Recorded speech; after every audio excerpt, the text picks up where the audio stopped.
Story jam में आपका स्वागत है। मैं यानी आरती आपको हर हफ्ते सुनाती हूँ कहानियाँ, कुछ नई, कुछ पुरानी, कुछ जानी, कुछ अनजानी। अगर ये पॉडकास्ट आपको पसंद है तो आप जहाँ भी सुन रहे हैं, स्पॉटिफाई, अमेजॉन म्यूजिक, गाना, एप्पल पॉडकास्ट, वहाँ सब्सक्राइब ज़रूर करें ताकि हर हफ्ते जब मैं नया एपिसोड बनाऊँ आपको इत्तिला मिल जाए। अगर आप स्टोरी जैम यूट्यूब पर सुनते हैं तो सब्सक्राइब के साथ साथ बने बेल आइकन को प्रेस करना ना भूलें। हाल ही में फादर्स डे मनाया गया। एक बार फिर फेसबुक, इंस्टाग्राम, व्हाट्सएप और अखबार सब में प्रभावशाली डायनामिक पिताओं की तस्वीरें खिंच गईं। लेकिन सोचती हूँ, क्या माता पिता और बच्चों का रिश्ता इतनी सरलता से एक संक्षिप्त से पैराग्राफ में समेटा जा सकता है? अब पिता और पुत्र का रिश्ता ही लीजिए। ग्रीक माइथोलॉजी से लेकर सलीम जावेद के ब्लॉकबस्टर्स तक कितना कुछ है कहने को। एक जीवन भी शायद पूरा नहीं इस रिश्ते को समझने के लिए। एक पिता और पुत्र की कहानी अक्सर कहे अनकहे लाड़ से शुरू होती है, जो वक्त के साथ एक प्रतिस्पर्धा का रूप लेती है। एक ऐसी रेस जिसमें समय ने पहले ही विजेता तय कर लिया है। वक्त के साथ साथ एक खिलाड़ी धीमा पड़ता जाता है और थकता रुकता जाता है, और दूसरा जब गति पकड़ता है तो दुनिया उसे और आगे बढ़ाती ले जाती है। लेकिन ये प्रतिस्पर्धा अलग है। इसमें जो पीछे रह जाता है वो आगे बढ़ जाने वाले की जीत में असीम खुशियां पा लेता है। उसके पांव जैसे जैसे थमते हैं, उसके हाथ उतने ही आशीष और प्रोत्साहन में उठते जाते हैं, और जीतने वाला, उसके कदम विजय पर रुकते हैं। उसका मन करता है कि दोनों मुट्ठियों में अपनी जीत भर वापस दौड़ जाए, अपने उस बचपन के साथी से बांटने। लेकिन जीवन उसे धक्का दे और आगे बढ़ाता चलता है, और फिर दोनों किसी मेले में खोए दो लोगों की तरह एक दूसरे का साथ खोजते रह जाते हैं। अब बताइए, इतना कुछ क्या कह पाएगा कोई हॉलमार्क कार्ड? इसके लिए तो कहानियां हैं। आज सुने स्वयं प्रकाश की लिखी पिताजी का समय।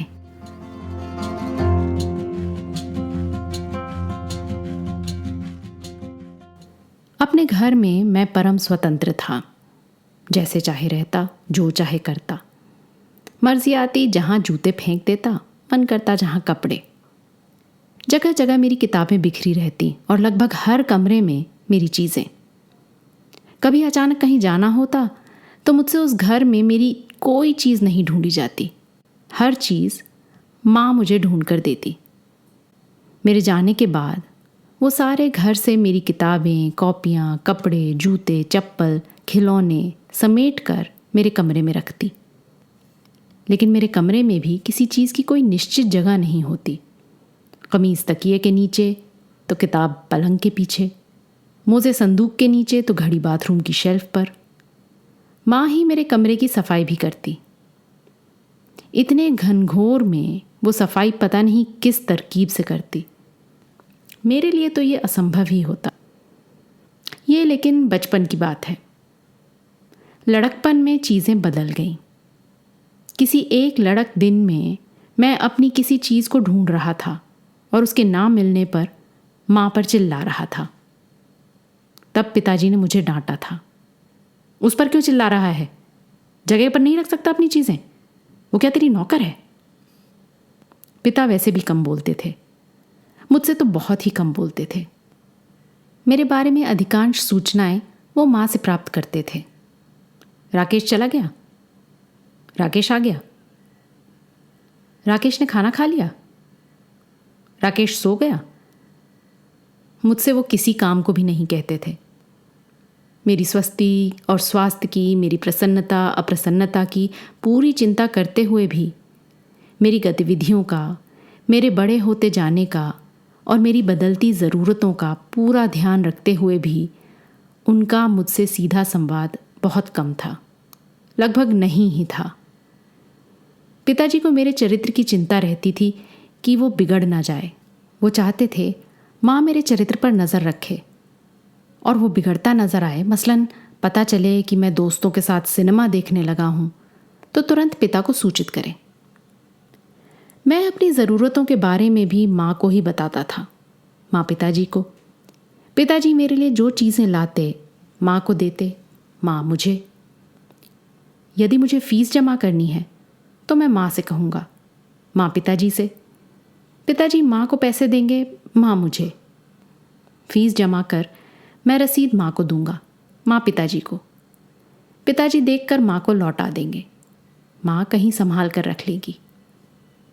इनकार और इसरार भी इसी तरह माँ की मार्फत होते थे। उससे कहना अभी रुक जाए, उससे कहना इन फालतू चीज़ों पर पैसा बिगाड़ने की बजाय अपनी पढ़ाई पर ध्यान दे। अब इसमें दाद फरियाद की कोई गुंजाइश नहीं थी। कभी मैं जिद करता किसी चीज़ के लिए तो माँ पिताजी से कहती, वो कह रहा है ज़रूरी है, या वो कह रहा है ये दिला दो, फिर वो नहीं लूँगा। पिताजी ऐसी फरियादें चुपचाप सुन लेते और मान जाते। संतुष्ट ना होने के बावजूद कहीं से पैसा लाकर माँ के हाथ पर रख देते। कहाँ से मुझे नहीं मालूम, कभी मालूम करने की कोशिश भी नहीं की। पिताजी से सीधी बात सिर्फ परीक्षा के दिनों में होती। जब भी मेरा पेपर होता वो शाम को ज़रूर पूछते, कैसा रहा? मैं कहता, ठीक रहा। पूरी परीक्षा भर ये कैसा रहा, ठीक रहा चलता रहता, ना एक शब्द कम ना एक शब्द ज़्यादा। फिर जब रिज़ल्ट आता मैं प्रोग्रेस रिपोर्ट लेकर उन्हें दिखाता। ये काम माँ के मार्फत नहीं किया जा सकता था। वो चश्मा पहनकर बड़े ध्यान से प्रोग्रेस रिपोर्ट देखते और लौटा देते। शाबाश, खूब मेहनत करो। बस, नंबर चाहे कम हो या ज़्यादा, नंबर अक्सर अच्छे ही आते, पर मुझे लगता इतनी मेहनत करना बेकार ही गया, कोई भी तो खुश नहीं होता। एक बार एक पेपर में जानबूझकर लापरवाही की और काफ़ी कम नंबर आए। देखें अब पिताजी क्या कहते हैं। प्रोग्रेस रिपोर्ट दिखाते समय धक धक, हाँ वो उस जगह अटके, पर बस और कुछ नहीं, वही शाबाश, खूब मेहनत करो। जी किया माँ से पूछूं। इस बार मेरे रिजल्ट पर पिताजी ने क्या प्रतिक्रिया व्यक्त की। नहीं पूछा, जाने दो, जब इनको ही कोई फ़र्क नहीं पड़ता तो मैं ही क्यों पूछूं। इसलिए पिताजी की डांट का असर हुआ। मैंने अपना घर अपने कमरे में ही समेट लिया। सारे घर से बीन बटोर कर अपनी चीज़ें ले आया और कमरे में ठूंस ली। तब ध्यान आया कि यहाँ काफ़ी अराजकता और अव्यवस्था है। एक दिन डटकर जुटकर अपने कमरे की सफाई कर डाली और सारा कमरा अपने हिसाब से जमाया, अपनी सुविधा के हिसाब से। किताबें, कपड़े, जूते, बिस्तर, सब। उस दिन मेरे कमरे से आधा सेर धूल मिट्टी और मैले कपड़ों का ढेर निकला। ये ऐसी जगह दबे छिपे थे कि माँ को भी दिखाई नहीं दिए थे। बाहर नल पर जाकर सारे कपड़े धो डाले और रस्सी पर डाल दिए। माँ चुपचाप देखती रही। पहली बार कपड़े धोए थे, अच्छे नहीं धुले थे, पर माँ ने ये नहीं कहा, छोड़ दे मैं धो दूंगी। वो कहती भी तो मैं छोड़ता नहीं। फिर मैं अपने कमरे में आकर पलंग पर लेट गया। ये दिन का समय था और पिताजी घर पर नहीं थे। ऐसे समय मुझे लेटना होता तो मैं या तो माँ के कमरे में या ड्राइंग रूम के दीवान पर वहाँ के गाँव तकिए की सारी व्यवस्था बिगाड़ते हुए लेटा करता था। पर आज अपने कमरे में ही लेटा। वहाँ काफ़ी ठंडक और अंधेरा था। मैंने सोचा, काश कमरे के पीछे की तरफ एक खिड़की और होती जहाँ से मैं पलंग पर लेटा लेटा ही बाहर का दृश्य देख सकता। नीम का पेड़ और गिलहरियाँ, गाय का रंभाना और दूर किसी लड़की का दौड़ना, चील की ऊंची उड़ान और दूर तक पसरे ऊँघते खेत। मैंने माँ को मेरे कपड़े धोने और मेरा कमरा साफ करने को मना कर दिया। उसने मान लिया। शायद उसने सोचा होगा लड़का कमरे में कोई प्रेम पत्र या सिनेमा के गानों की किताब वगैरह पकड़े जाने से शर्माता होगा। ऐसी कोई बात नहीं थी। तो कमरा अस्त व्यस्त रहता, चीज़ें समय पर ना मिलती, पर फिर थोड़ा ढूंढने पर मिल भी जाती। हफ्ते में एक बार तो मैं सफाई कर ही लेता। धीरे धीरे कमरा मेरा और मैं कमरे का अभ्यस्त हो गया। पत्रिकाओं से चित्र काट कर मैंने दीवारों पर चिपका लिए। पिताजी को यकीनन ये पसंद नहीं आता, पर वो क्या कर सकते थे, कमरा तो मेरा था। पिताजी की दुनिया वैसे ही चुप और दुरुस्त थी, मेरी पहुंच से परे, माँ की मार्फत। पहले मेरे दोस्त सीधे ड्राइंग रूम से ही आते, नमस्ते चाचा जी आदि करते हुए।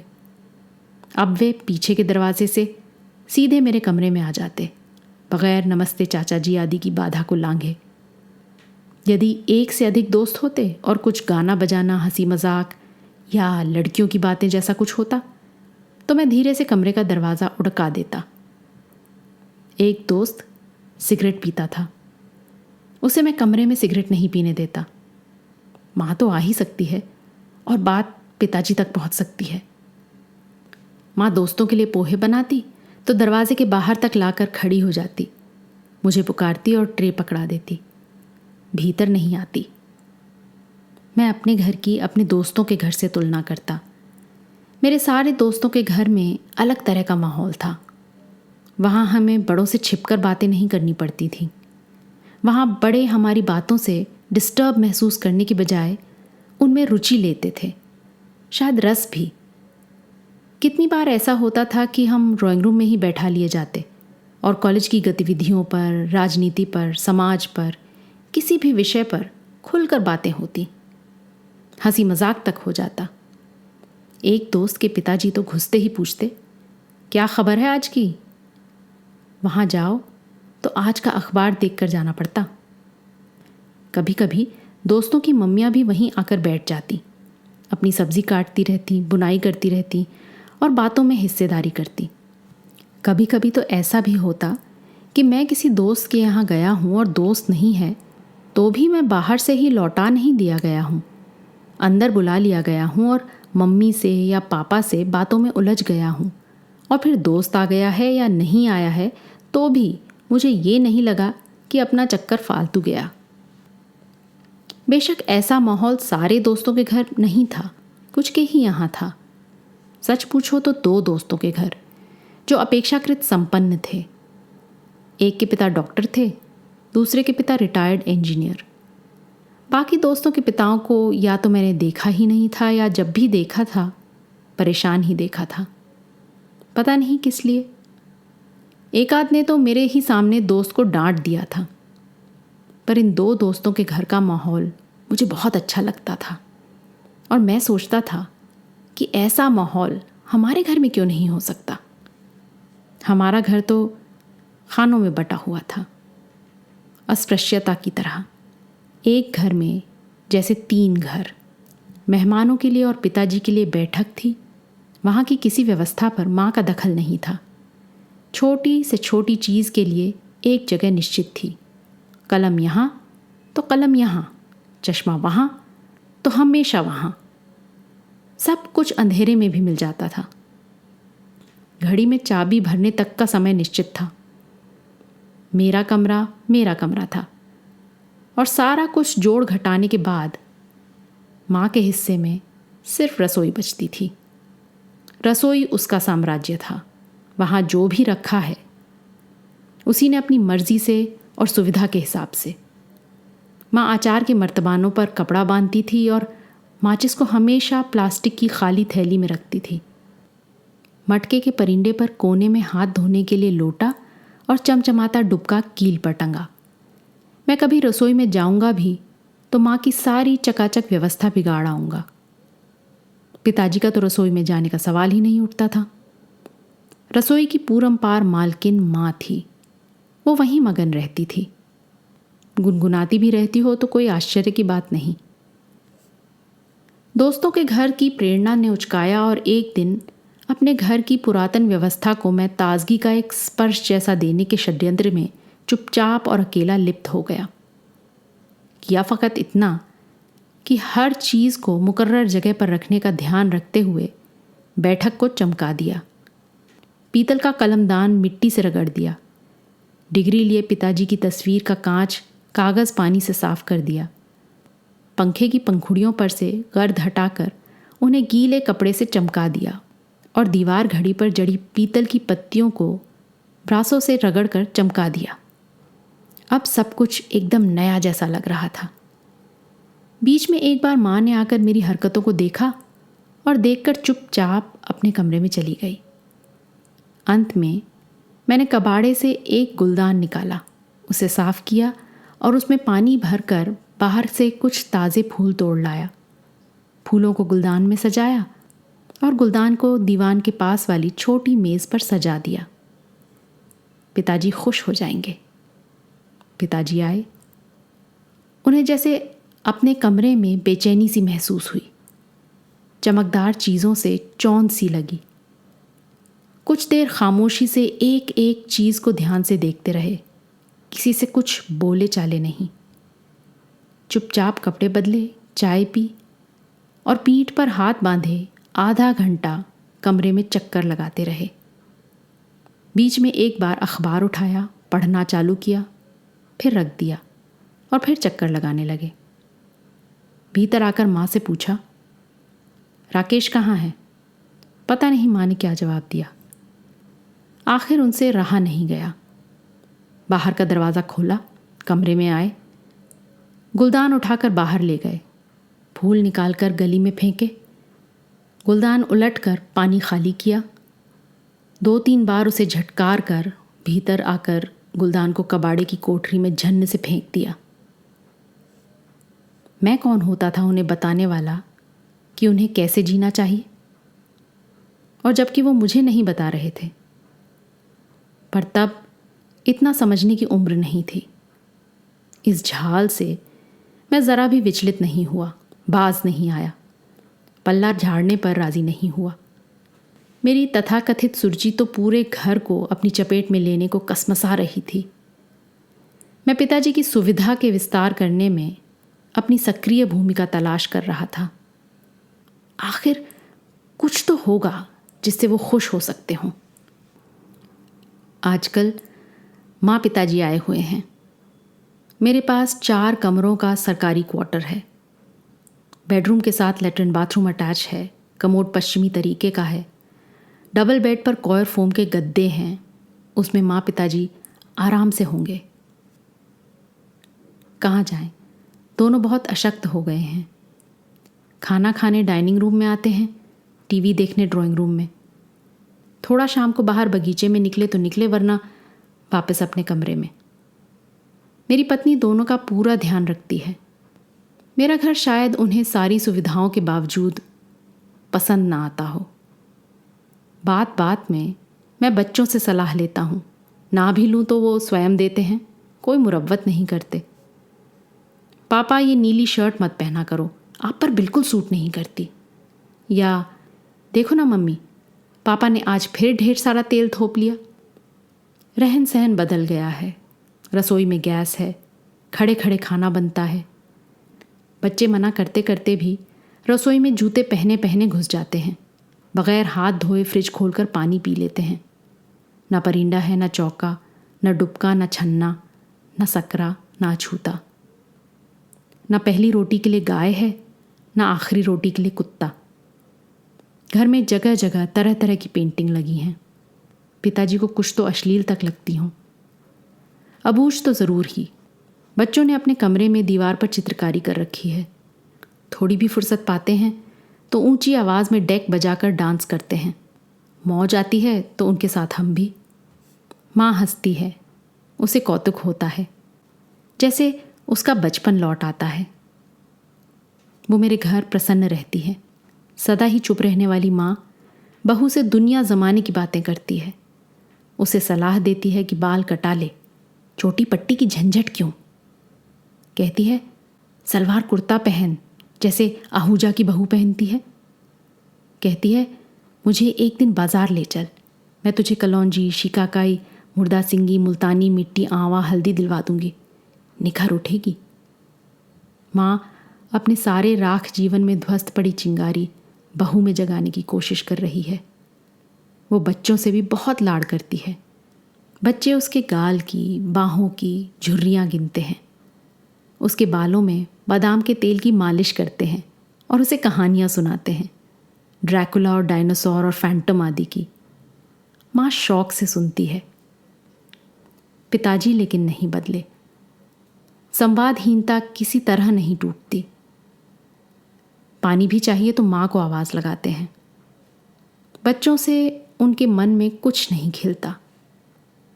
क्या मेरे बच्चों को देखकर उन्हें मेरा बचपन याद आता होगा? पता नहीं। याद नहीं आता कभी उन्होंने मुझे हवा में उछाला या कंधे पर बिठाया हो। अपने ही बच्चों से लाड़ करना उन दिनों घटिया हरकत मानी जाती थी।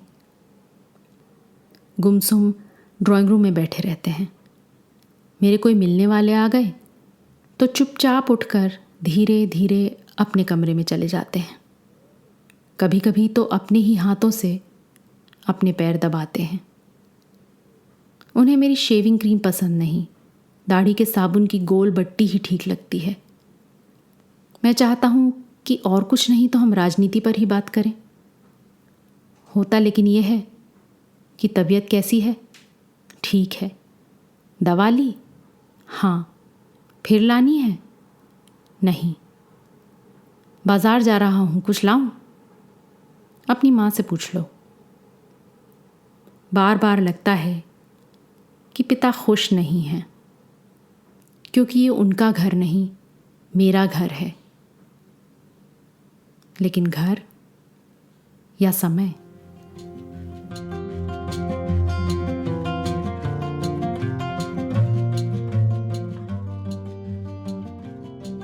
आज की कहानी आपको कैसी लगी अपने कमेंट्स ज़रूर लिखिएगा। साथ ही सब्सक्राइब कीजिएगा। आपके फैमिली और फ्रेंड्स में आप जैसे ही कहानियों के शौकीन, कदरदान और हैं, उन्हें ये कहानी व्हाट्सएप पर फॉरवर्ड करें।